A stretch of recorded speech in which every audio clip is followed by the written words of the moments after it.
Sophie, this lady had several questions. They have frozen embryos, but they didn't done PGD or PGS.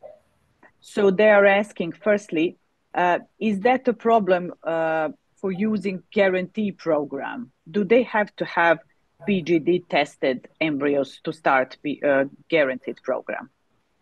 No, we are offering parents to start guaranteed program with the available frozen embryos. I mean, the guaranteed program always involves, say, egg donor.